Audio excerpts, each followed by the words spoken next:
on the recorder, and we are now recording. So, good evening, everybody. Welcome to our North Carolina webinar. We're going to be talking about the conditions on the ground in the great state of North Carolina, which is my neighbor. I'm Andrea Miller. I'm the director, if you will, of Center for Common Ground. I am going to ask my core team that is here to say a quick hello, just because I'd like you to say hello so people understand it's not just me. I'll start because I'm not muted. I'm Nancy Goodman. I'm on the core team with some other people here, and I live in Redwood City, which is in the San Francisco Bay Area. And welcome to everyone. Thanks so much for showing up. I'm going on mute. Great. Lisa or Carrie? Hey, I'm Lisa Farino. I'm in the South Bay, San Francisco South Bay in Sunnyvale, and I'm also on the core team. Thanks so much.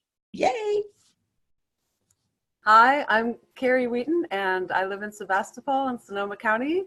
I'm on the core team, and welcome to everybody. All right, that is delightful. And I have the presentation, and let us get started. So as I said, tonight we're going to be exploring North Carolina. The Center for Common Ground is our organization. It is a Virginia-based 501c3, so all the work that we do is nonpartisan. And our mission is to empower underrepresented voters. We currently run 2 campaigns. Our big campaign is the Let Me Vote, Count My Vote campaign. The Let Me Vote side specializes in getting voters in the door to be able to vote. So Reclaim Our Vote is the main campaign under that side of our house. The other side of our house has election specialists and election attorneys who work to make sure that when people vote, their ballot is counted as cast. We are also a technology company that works on inventing election technology. We have a really wonderful and amazing and dedicated and engaged board of directors. I am the founding board member.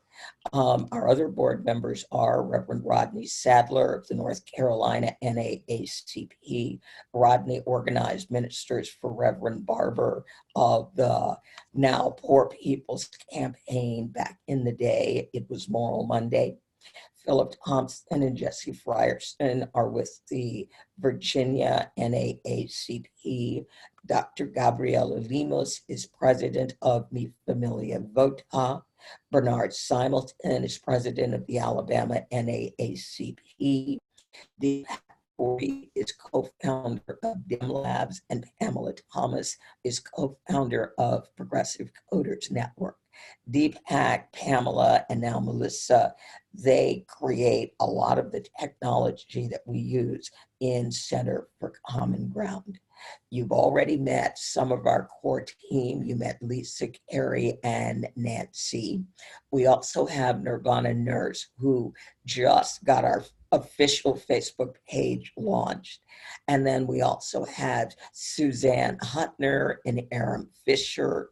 And our newest campus organizer is Aditi Pandey. Now, that's me. Important thing to know about me is I'm a corporate trainer. I am a federal lobbyist, and I do lobby on the state level. I'm a political director, and I'm an IT director. So that has allowed our organization to work on the advocacy side. We do have C4, and then it allows me to do almost all of our IT background work. Now, the state of voting in the United States, that's what everybody's here for. There are 245 million age-eligible voters in the United States. 48 million of those voters are either inactive or unregistered. Periodically, you will have me refer to the folks who are unregistered as deregistered because at some point they were registered and their board of elections, either county or state, has elected to remove them from the rolls. 16.6 million of these voters are community of color voters. And that's what we're looking at going into the 2020 election. Now, I keep forgetting to change that. This says Texas suppression states. It should really be voter suppression states. What voter suppression states all have in common is they all have strict photo ID requirements. None of them have same-day registration. None of them have automatic voter registration. And many of them still have old-fashioned intimidation at the polls. Now, we can't do this work without our partners. So our partners are the NAACP. They provide us with national band. We will be adding more states from State Voices because that will give us more cell numbers.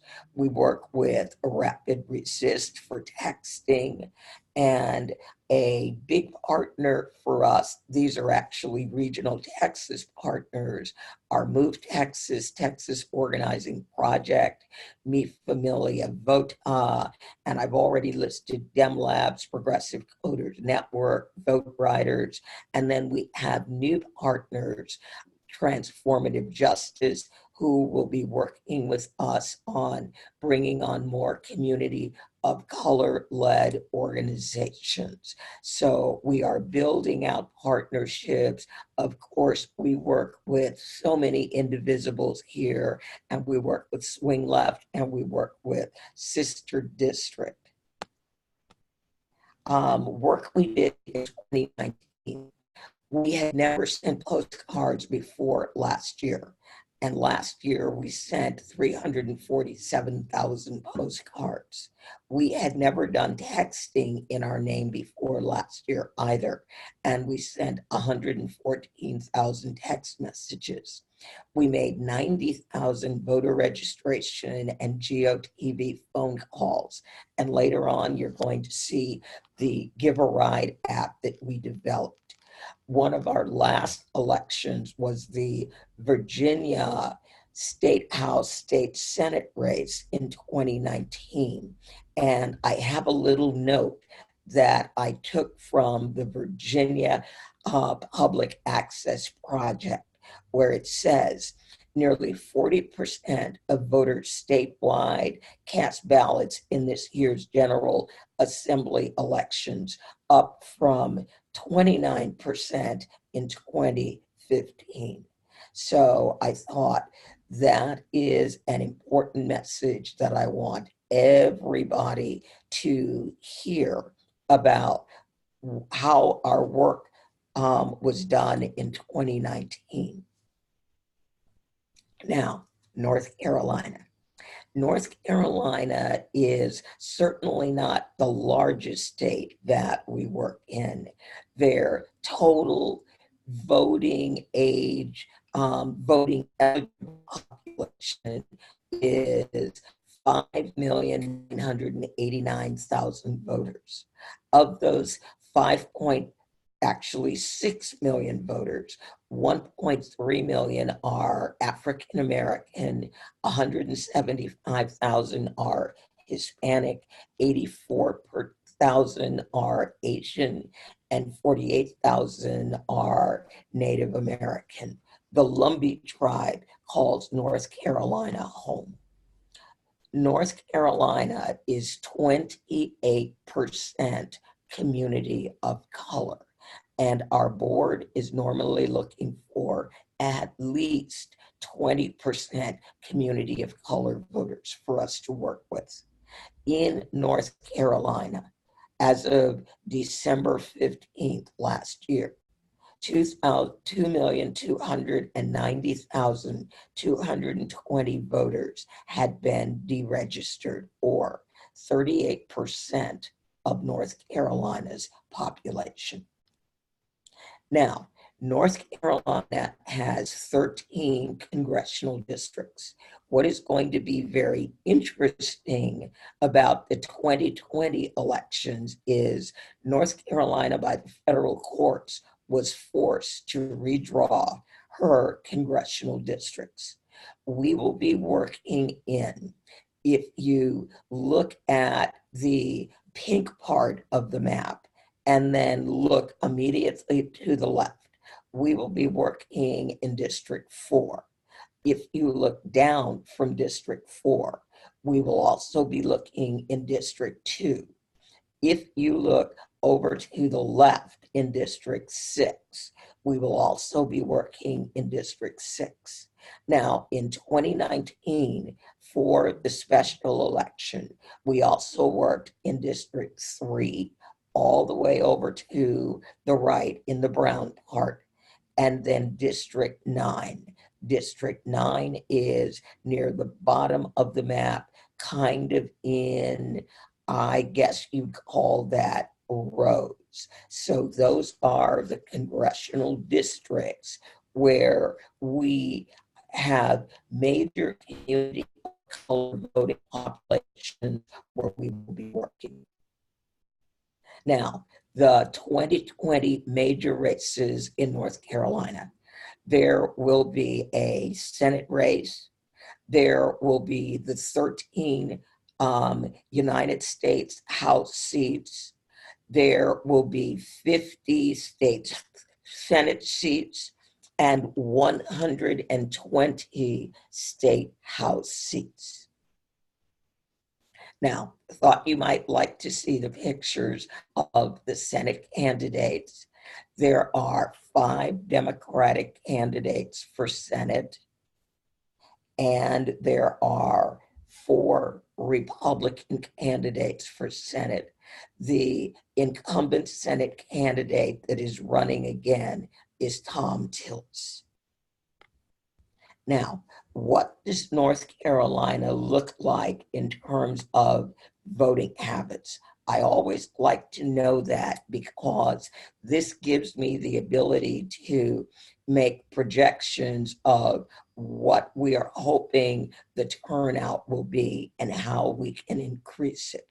So when we look at 2018, which was a midterm year, the African American population, 763,000 people voted. Compare that to 2016, when we had nearly 1 million African American voters turn out. So, based on those numbers and the fact that normally when we work on a race, we like to improve performance by 20%, we would be looking to turn out 1.1 million African American voters in North Carolina. Our Hispanic voters, again, there's a significant difference between 2018 and 2016, roughly 70,000 versus 93,000. So that means because we're looking presidential year to presidential year, we're going to be hoping for about 112,000 turnout from the Hispanic community. The Asian community was probably closest to its 2016 performance in 2018. So again, we would be hoping to improve that performance to around 61,000 votes. And again, remember, we have the Lumbee in North Carolina 9. We would hope to be able to increase their turnout to 33,000 votes. Now, the congressional districts that I mentioned when we looked at the map, here they are by the numbers. And you're going to see these are very, very heavily community of color districts. So North Carolina 6, 166,000 African American voters are in that district. So when we look at these numbers, this is very, very, very encouraging. And we should very definitely, District 2, District 4, and District 6 were most impacted by redistricting. Now, I also always compare the overall population with the census to take a look at what is the median income and how college educated are the folks who live in this district. And so you're going to see that in District 6, we have 25% of the voters are college educated. And when we look at District 4, 57% of the voters in the district are college educated. So this says and shows that North Carolina, very much like Texas, the population of once kind of rural areas is really beginning to change as the high-tech industry moves in. Now, I want to draw your attention to District 3 and to District 9. You're going to notice on District 3 that the percentage of college educated people is lower in District 3. We're at about 25%, but we're at 36% in District 9. And when you look at the median income is above $40,000, coming in right at 50 and then going up from there. And when you look at the percentage of community of color voters, when you look at these numbers line up with the numbers in District 2, 4, and 6. Now, primary turnout. If you want this presentation, it will be on our Slack channel. I am not going to make you insane, but what I do want to call your attention to is the 18 to 24-year-old vote. So I'll just make you focus on one column, pretend all the other stuff doesn't exist. I love numbers, so I put all these things in there for myself.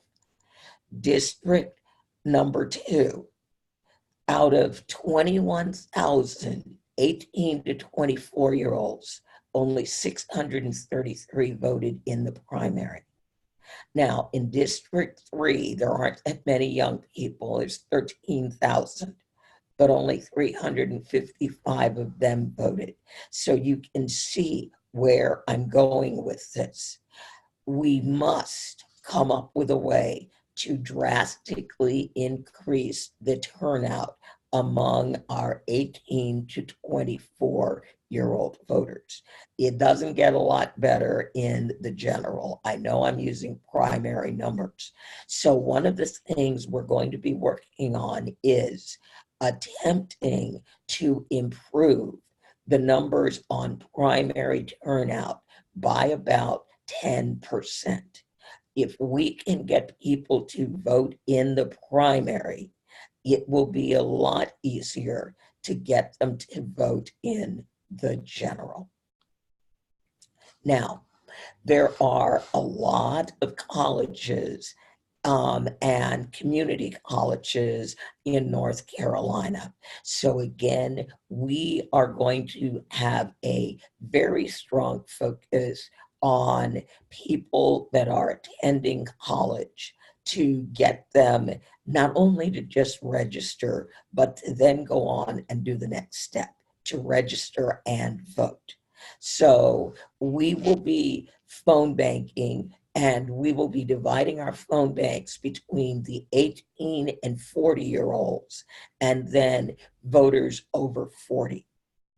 We will use geofencing. I'll come back and define that later. That worked for us very well in North Carolina 3. Through geofencing, that will give us the ability to deliver mobile ads to mobile devices, phones, tablets, and we will develop a very aggressive social media campaign. Now, when we talk about geofencing, what is that? Geofencing is when we look at a location or a series of locations by their address, and then we listen and look for mobile devices that are at that address. Additionally, and this is what we use for colleges and universities, we can locate the main building on campus and then find the Wi-Fi server. We will then reach the Wi-Fi server. Whoops, making it okay. I'm still connected. I want to make sure I was, because it looked like for a moment that maybe I wasn't. That kind of scared me for a moment. Oh, I could have done this another way, but whatever. We will want to make sure that with the Wi-Fi, we are able to follow all the devices connected to campus Wi-Fi, and we can also geofence by events. So college campuses will be looking for their Wi-Fi servers. We will also look for opportunities at major sporting events. And then we will be looking for large African American churches where, again, we can do outreach to voters.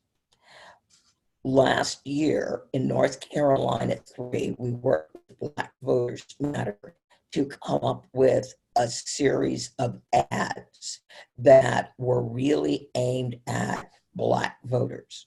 We will also work with O.J. Siemens. I'm hoping to see if we can come up with ads that will make sense for the Lumbee tribe, encouraging them to vote. And we will run this ad campaign fairly consistently and hopefully have at least a set of 4 series of ads that we run. We're going to be using Motivote.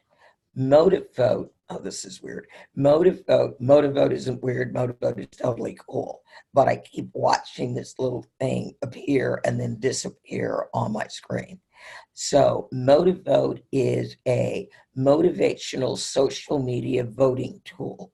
We are looking to employ Motivote on college campuses in North Carolina, and we have some Motivote screens that you can see. So these are all the things where we ask people to do. And then when they take these steps, they earn points. And when they finish doing something, it will show them that the action is complete. And then they can choose prizes. Now, North Carolina is very, it has a couple of very large cities, Charlotte, Raleigh, Durham. Yes, my internet connection is unstable. But then so much of many of the districts are rural. So we will be using phone banks, we will be using postcards, and we will also be making use of billboards. This is a billboard that we used for the special election last year in Craven County, North Carolina. What we like about digital billboards is digital billboards give us 4 screens of information. We're not just limited to one. And once we contract for the billboard, we have the ability to change the messaging. So we can start out with an early voting message. And when early voting is over, we can then change to an election day message. This is our Give a Ride app. I'm going to be doing some special things on Give a Ride, but we've developed a special app for drivers so that we can dispatch drivers to pick up voters who are going to need or want a ride to the polls. We're also going to be looking into the possibility of running Give a Ride for early voting. Normally, we only do this on election day. This year, we're going to look and see if we can use it for early voting, because most of our target states, with the exception of Virginia, have early voting. Now, the electoral votes per state. This map is colored to indicate what states are already blue. We intend to work on a number of these states to basically empower voters. What I like about this map is it does show how many electoral votes are in each state. And what we learned in 2016, if we didn't already know, was that it really doesn't matter how the population votes for president. What really matters is how the Electoral College votes. And we need 270 votes to win the Electoral College. So because we're looking at Alabama, Alabama has 9 votes, Arizona has 11, North Carolina has 15. Mississippi and Georgia are both maybes at this point. It's really going to depend upon capacity. Georgia depends upon Georgia actually getting Senate candidates that can excite people. And then Texas has 38 votes. If we were to win all these states, we are 39 votes short. And these states give us a total of 133 additional electoral votes over what we had in 2016. That's why Virginia is not listed here. We are going to get Virginia's votes. Now, in Texas, I'm just going to very quickly let you see some of these other states that I had listed there. Texas, 13 million voters, 34% community of color, 5.1 million deregistered voters for 38% of their voting age population. Alabama, very small state, only 3 million voters, 29% community of color, 32% deregistered. Now, we won in Alabama in 2017 without even having the opportunity of doing voter registration. We really feel that by adding a voter registration component to Alabama and our phone banking component, that again, Alabama can be a very successful set of races. Arizona, 3.6 million voters, 21% community of color, 1.2 million deregistered voters for 33% of their voters deregistered. And what you're starting to see that these voter suppression states have in common is the percent of their voters that are deregistered are in the 30% range. Now, Mississippi, weirdly enough, is only 24% deregistered voters. Mississippi is a very, very small state in terms of numbers of registered voters, only 2.3 million. And then finally, Georgia, 38% community of color, 6.5 million voters, 1.5 million deregistered. Actually, that number is probably now 1.8 million, considering the 300,000 that Georgia basically just dumped. But again, that's still in the 20% range for their voters. So what I'm going to do is stop the share now and take some questions. That went pretty fast. I thought that was good. So if you have questions, you can raise your hand. And let's see. And I'm going to take a look at the questions that are in chat. Now, this is really great. I think most people are in the room. So when we do postcards, apparently there was a question. We really postcard only rural areas because what we found in looking at areas that we postcarded that were rural, we could see a lot of people that had previously been deregistered, re-register. We did not see anywhere near the same percentage when we postcarded urban areas. And let's see, when we are doing GOTV, we do not postcard for GOTV. For GOTV, the most effective and fastest way to reach voters is through phone banks. Postcards at their best are 20 to 25% effective, and that is at their best.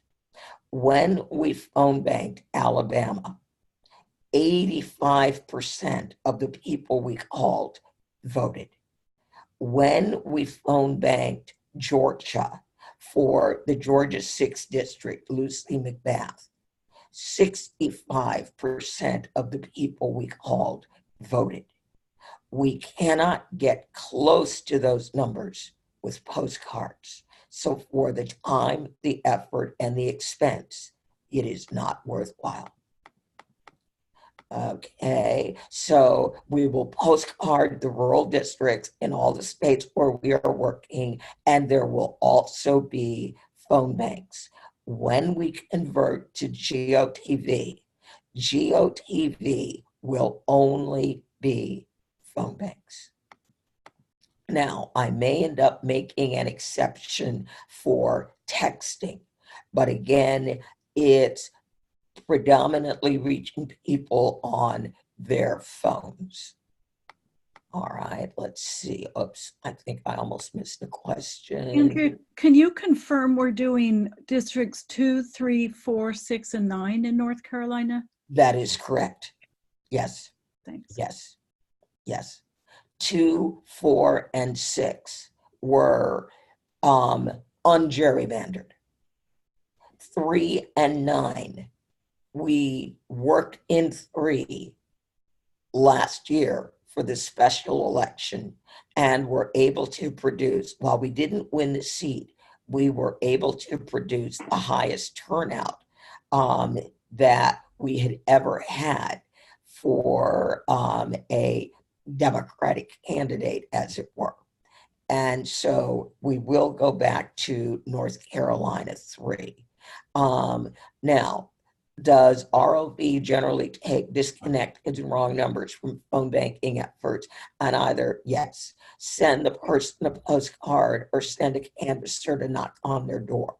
Now, when we are phone banking, if the area is urban, we either we will take the 100% of the disconnected numbers, and then we will send them to partners and they become a minivan canvas. So yes, that would be disconnected and wrong numbers. So thank you for that question. Okay, and then yes, I just clarified the North Carolina districts. Yes, yeah. There Okay. were a couple of questions earlier about whether there will be polling stations on campus, and also what are the obstacles that young voters face. Those were up at the top. All right, now, polling locations on campus, that is going to vary wildly. In Texas, oh, hell no, there won't be any. In Alabama, the state of Alabama has suggested that any campuses that wish to be polling locations, please contact the Alabama Board of Elections. Texas does not even allow students to vote with their student ID card, so that will not be happening. For whatever reason, Virginia does not allow students to have polling locations on their college campuses. It is going to vary wildly from state to state. What about North Carolina, do you think?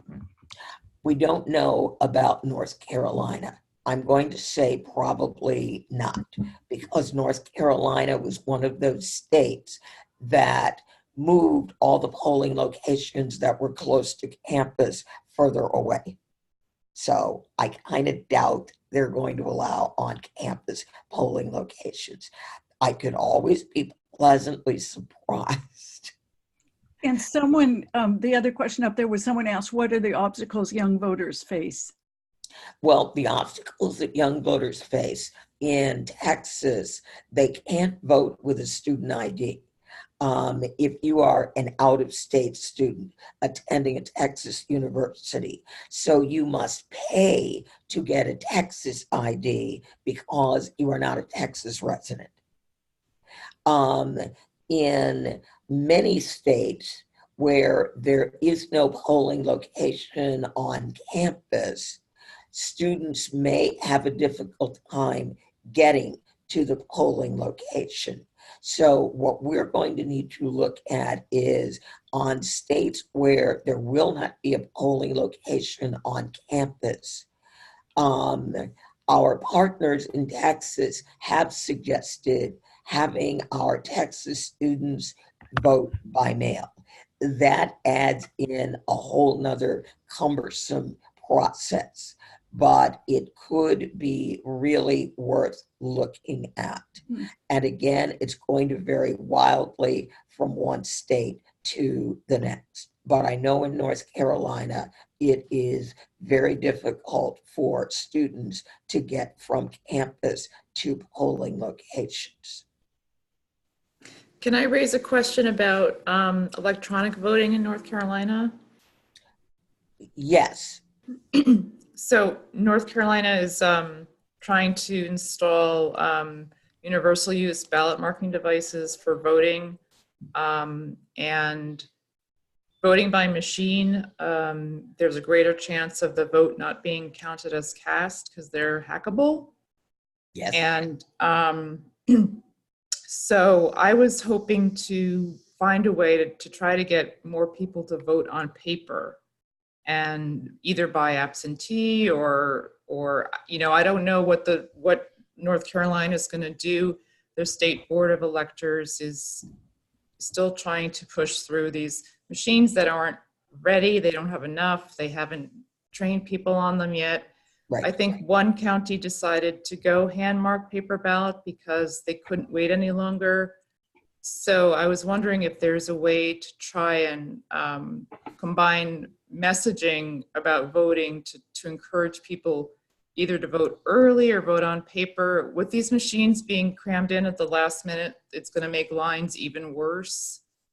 Right.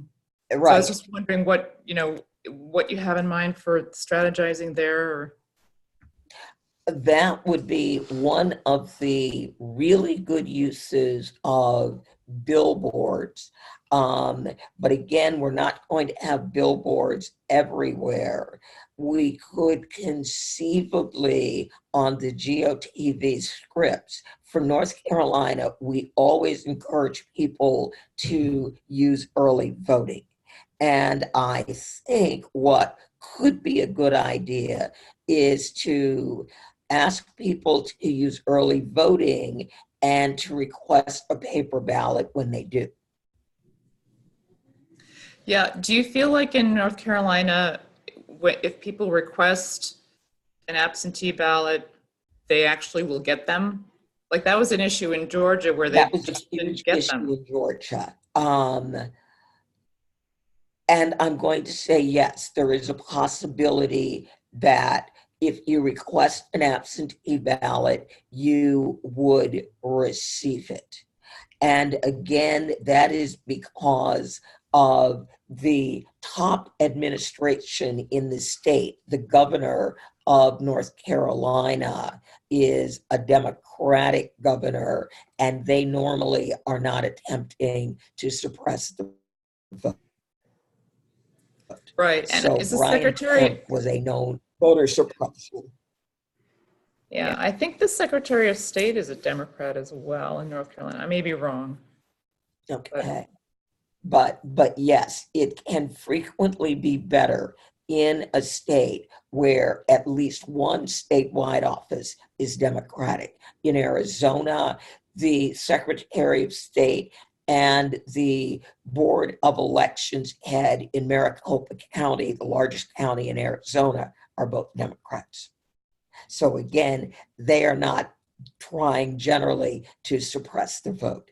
Our attorneys were in North Carolina and they worked with the NAACP and they pushed back against these ballot marking devices. But again, this seems to be North Carolina's attempt to suppress the vote. Yeah, and counties have some rights of refusal over the state. You know, I don't know if it's a permanent thing, but I think one county decided to go hand mark paper ballots totally. The April, have you worked with John Brakey? No, I don't know that name.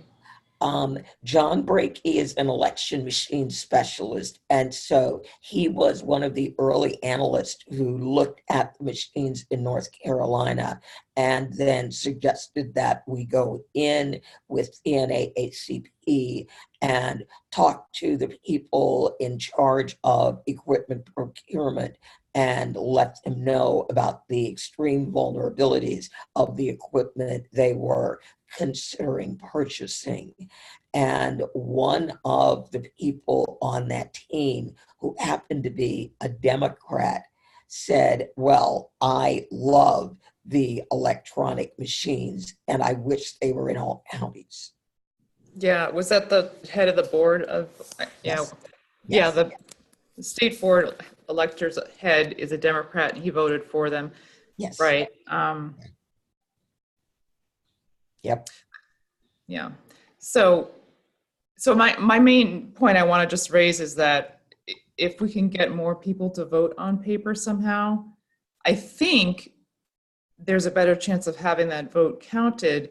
Yes. But I'm not an expert in North Carolina, so I don't know if those ballots will experience a secure chain of custody, or they get them in the mail and then they toss them in the shredder. You know, Right. so that's that kind of thing. Like once that vote paper ballot leaves their hands, is it secure after that? That I can't answer. Right. And that we really don't know, because the other issue you can run into with mail-in ballots is the envelope must contain the voter's name and address. And in states like North Carolina, you can generally tell by zip code and by name if you're dealing with a community of color voter. Yes. So it is something of a concern. On the other hand, we have won statewide in North Carolina a number of times. The big problem was always attempting to win congressional races because of the gerrymandering. The turnout will need to be very, very big so that on machines, you can only steal 15% of the vote. Once you get beyond 15%, it starts looking very obvious. 15 is a lot. 15% is a lot. Yes, yes, yes. And that's one of my hesitations about Georgia. 15% would require 65% of the vote to win, Yeah. not 51. Yeah. The difference this year for Carolina and for Georgia is that they're trying to install new machines that no one's used before. So that's going to cause And no bigger one's lines than really going normal. to know how they operate. I agree. This is insane to do this in a presidential year. The prudent thing would be, we're going to just buy paper and get some scanners in here. We know how to do that. And we know what paper and the scanners do. We understand that technology. So this will be a very interesting election. So, Andrea and April, what's the bottom line? Should we, in the phone bank script, encourage people to vote by mail or absentee ballot early, or Based on security, a machine versus a hand-marked paper ballot? If the hand-marked paper ballot has a secure chain of custody, then you're much better off. Plus, they can be audited. Like, you have that paper record that you know that person hand wrote. Like, a machine can corrupt any piece of paper.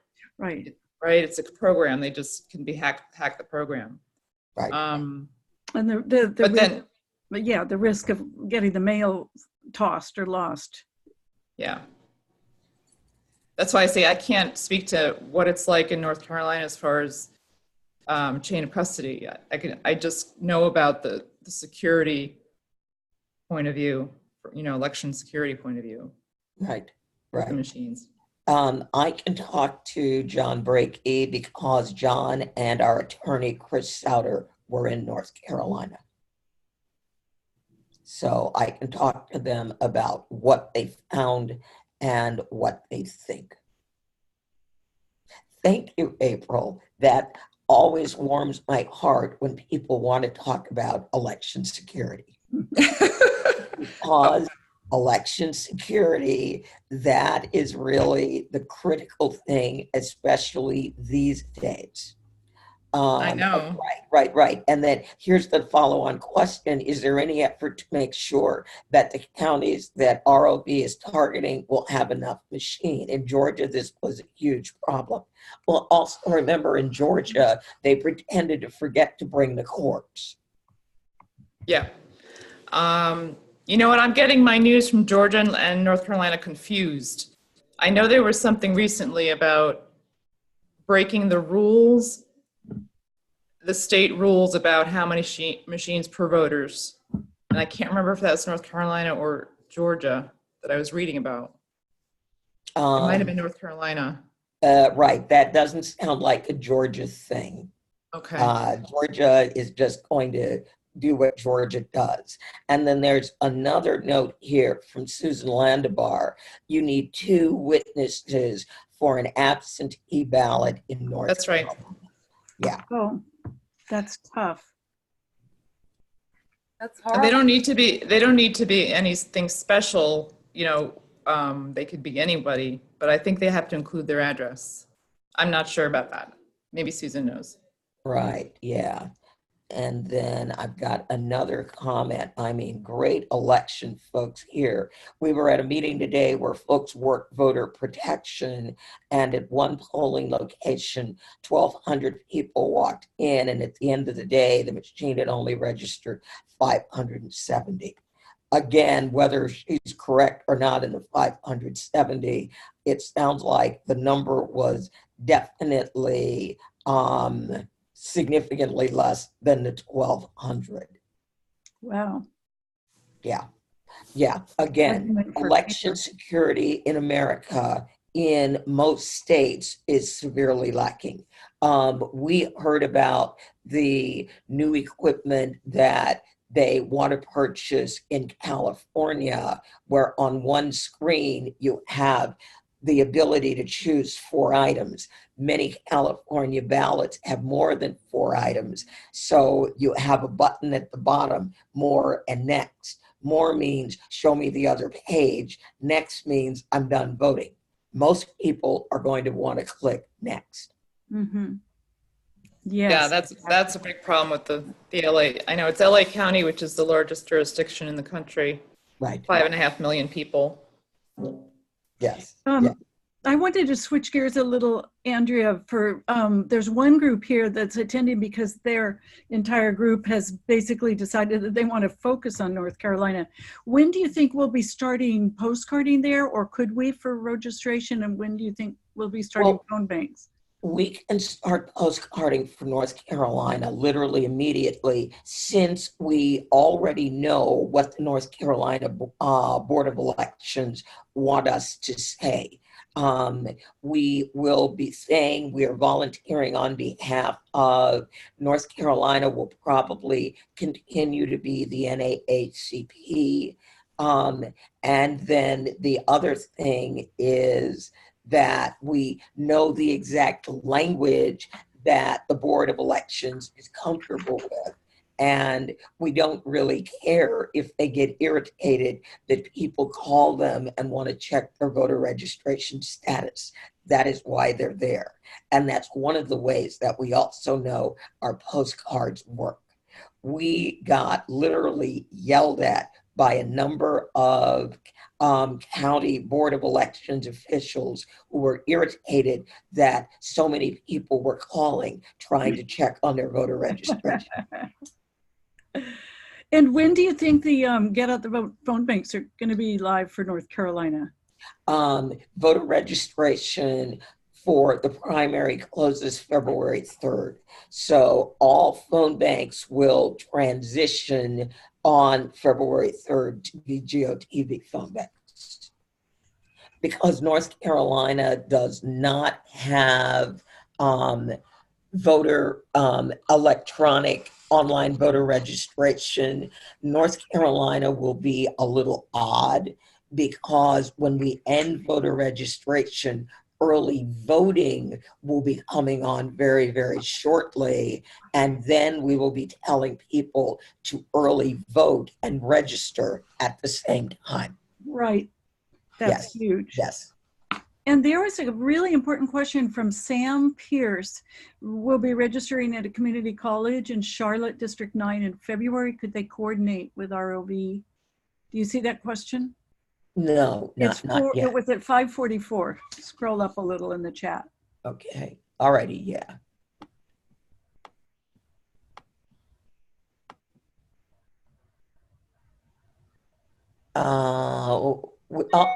Thanks, Sam. You're going to be registering voters at a community college in Charlotte, District 9. Yes. Focus on specific precincts in North Carolina 9. Can we incorporate the unregistered in the effort? Yes, because North Carolina has early voting. And we are going to be building new canvassing tools. One of the issues you run into with minivan when you're canvassing with minivan is if you are canvassing for unregistered voters, or even registered voters for that matter, and you knock on a door and the voter you're expecting is not there, you don't have the ability to enter any of their information in minivan. So we have a new canvassing tool that will get around that problem. So Sam, as long as your organization is doing nonpartisan canvassing and not selling candidates, yes, I would be very delighted to partner with your group and work with you. And then especially in the different precincts where you want to work, because in Charlotte, there are very, very, very heavily community of color precincts in the city. And then we always want to remind people that District 9 has the Lumbee tribe, and then very, very high concentrations of communities of color in Robeson, Sampson, and Union counties as well.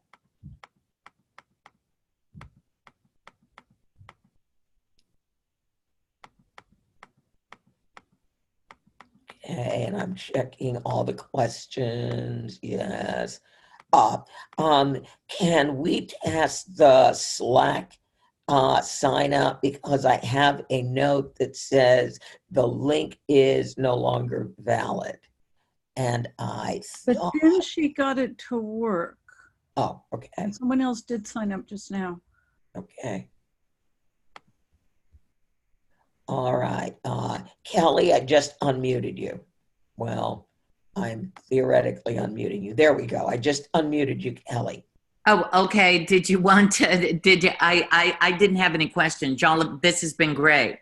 Oh, okay. All right. I saw your hand up, so I thought. It was from before and I should have taken it down and I got involved in taking notes and forgot to. I'm sorry, Andrea. Thank you. No problem at But all. Kelly, since you're on, maybe you can just talk a little bit about what your group is planning to do in North Carolina. Oh, great. Just Yes. give us a thumbnail sketch. Yeah, the thumbnail sketch. We want to start ASAP on the postcarding and the phone banking.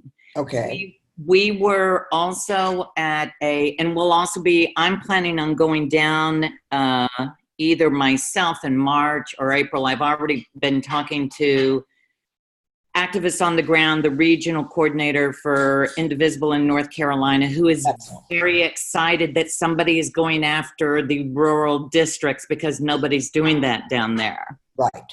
I talked to her last week about this, along with North Carolina Winds. Now, the other thing was, and I've got to figure out exactly how to, we were at it, I'm Tara, who I don't know if she's still on the call, I'm not 100% sure.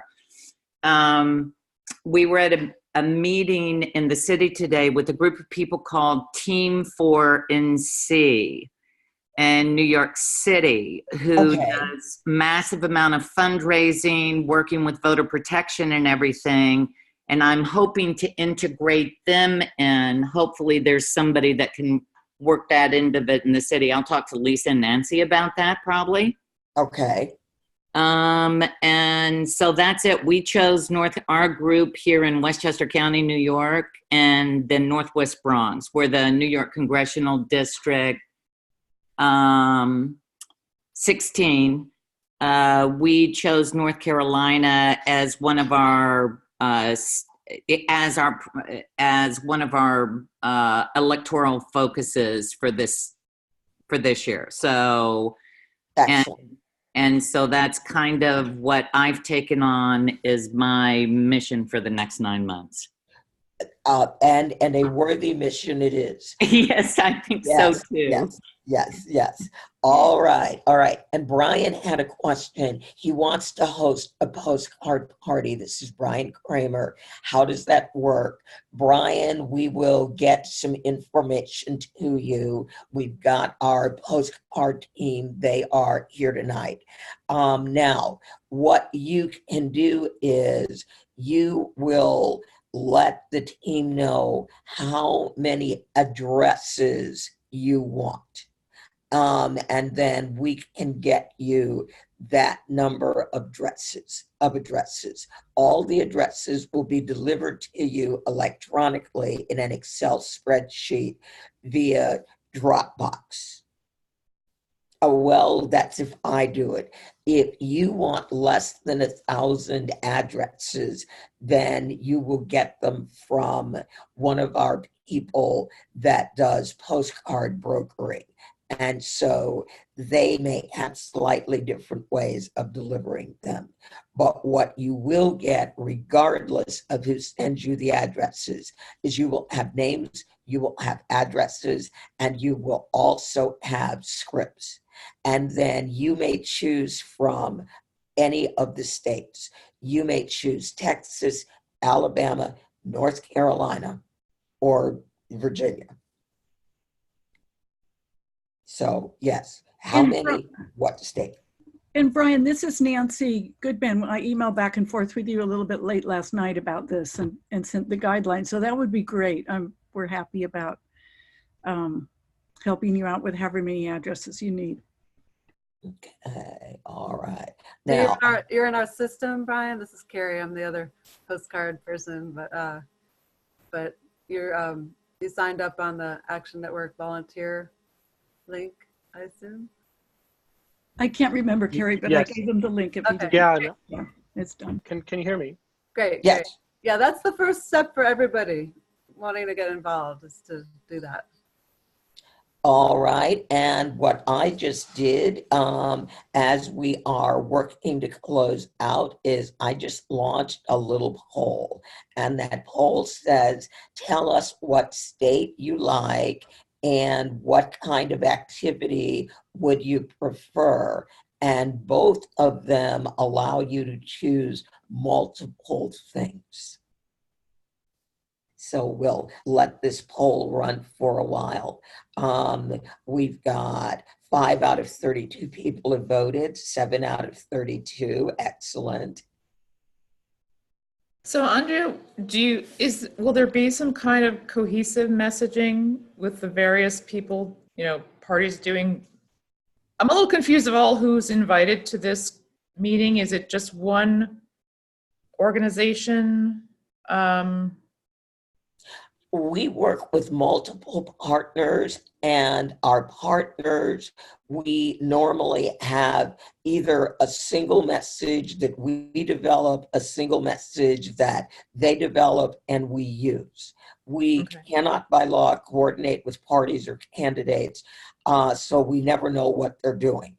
We try to make certain that if the party or a candidate is really working hard in an area, we are making sure that some other area is being covered.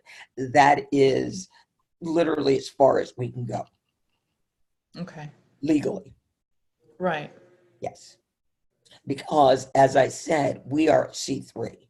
We are not an independent expenditure organization or a PAC. Mm-hmm. So would there be any consensus or desire to achieve consensus on whether we want to message people to try to vote absentee, or either absentee or vote early, not absentee, is a better chance of actually not waiting on a horrendous line? Or asking people to take steps that they may not understand. How do we get 2 witnesses? Do the 2 witnesses have to be there at the same time? They've really made this confusing and challenging. Yeah. So I really, for North Carolina, prefer early voting. And we did very well with early voting last year. Now, what we may do is we may look at, it makes sense to push absentee voting for people of a certain age. So again, we are already going to be breaking our phone banks out by at least 2 age groups, 18 to 40 and then 41 and older. We could conceivably, and I would love to talk with you further, me and the core team, about what would make sense. Is there an ideal age when we can set this, or is there an ideal location? Should this be something we talk to urban voters about as opposed to rural? Where could it work best?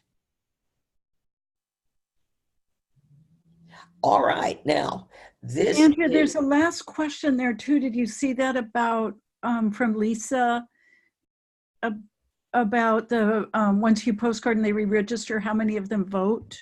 That's Lisa Gibson in Hawaii. Mm-hmm. And the answer to that question is, by the time we find that out, which is 2 to 3 months after the election, then it gets interesting.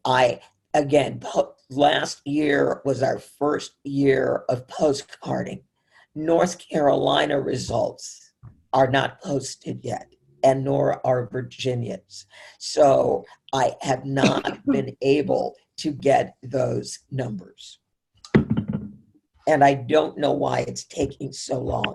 Normally it's 8 weeks. We are well beyond 8 weeks. All right. I'm going to end polling now. and then I'm going to share the results, which I think are very, very interesting,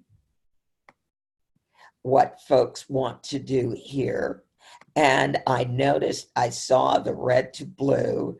And let's see, that was now the presentation. I've got a question. How do I access the presentation in the Slack?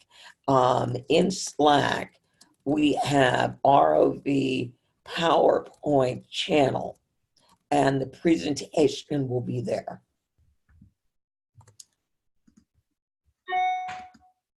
So that's going to be where you'll find it. And we keep all the presentations there. And yeah, I mean, I don't know what the folks are doing at NGP Van, that I've never waited so long to get data. All right, now, the winner, what state would you prefer, is North Carolina on this call. This is, after all, the North Carolina call. We've got a lot of postcarders, and again, and we've got phone bankers, yay. And we've got texters. Now, because we have to buy the phone numbers for texting, we may or may not do our own texting this year. I'm looking at spending a lot of money on billboards, because we've got states with huge rural areas, and we really want to make certain that the rural voters know where to vote, when to vote, and we give them the motive vote guides, especially for our younger voters, so they can follow along digitally what they're going to do. Now, last year, Cliff did the youth voter guides for North Carolina and Virginia. So for 2020, I will do Texas and Alabama.